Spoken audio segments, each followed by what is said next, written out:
What's being billed as a spontaneous grassroots uprising against power may, in reality, be something far more coordinated, well-funded, and ideologically driven than the public has been led to believe.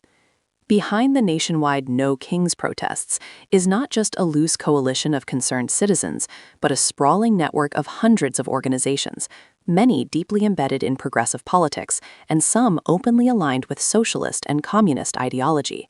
Collectively, these groups command billions of dollars in annual resources and influence, raising serious questions about who is really shaping the narrative in America's streets. At the center of the operation is Indivisible, a powerful Democratic-aligned advocacy organization widely known for its financial backing from billionaire George Soros. While Indivisible presents itself as a champion of democracy, critics argue it functions as a political machine, mobilizing protests that conveniently align with left-wing policy goals and election-year messaging. But the story doesn't stop with mainstream progressive activism. Dig deeper, and a more radical layer begins to emerge, one tied to Neville Roy Singham, a wealthy tech entrepreneur who has openly embraced communist ideology and now resides in China. Over the past decade, Singham has quietly funded a constellation of activist organizations that promote revolutionary socialist principles, many of which are now mobilizing under the No Kings banner. Groups like the People's Forum, the Party for Socialism and Liberation, the Answer Coalition, and Code Pink have all played visible roles in organizing turnout and shaping messaging. These organizations aren't just participating, they're actively using the protests as a recruitment and messaging platform, and their rhetoric is raising eyebrows. Internal communications and public posts from these groups don't merely call for reform, they call for revolution. Messaging circulating within activist circles explicitly encourages participants to use the protests as an opportunity to expand long-term people's movements, language that echoes classic Marxist organizing strategies. Some of this rhetoric traces back to ideological frameworks popularized by figures like Mao Zedong, whose concept of a people's war emphasized embedding revolutionary movements within broader social unrest.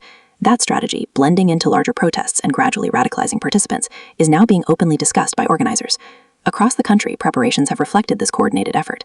In Minneapolis, activists linked to the Party for Socialism and Liberation were seen mass-producing signs emblazoned with slogans like "No Kings, No War." These weren't last-minute efforts, they were organized, strategic, and clearly part of a broader national campaign.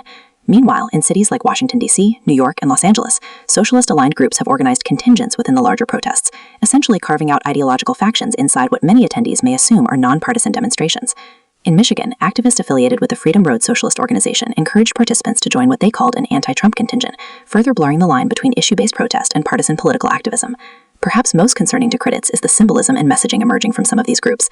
Social media posts tied to activist networks have featured imagery associated with communist regimes and historical figures such as Joseph Stalin, alongside revolutionary language advocating systemic upheaval. Other messaging has expressed support for foreign regimes often at odds with U.S. interests, including leaders like Nicolas Maduro and Xi Jinping, raising further concerns about the ideological direction of these movements. Even Code Pink, a group long known for its anti-war activism, has tied the protests to broader geopolitical messaging, opposing U.S. involvement in countries like Iran, Cuba, and Venezuela.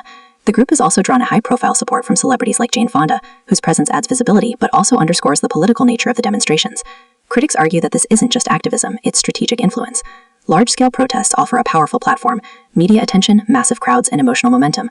By embedding themselves within these events, smaller but highly organized ideological groups can amplify their message, recruit new members, and push the broader movement further left than many participants may realize.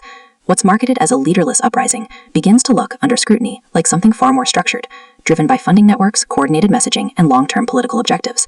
For many Americans watching from the sidelines, the question is no longer whether people have the right to protest. That's a cornerstone of democracy.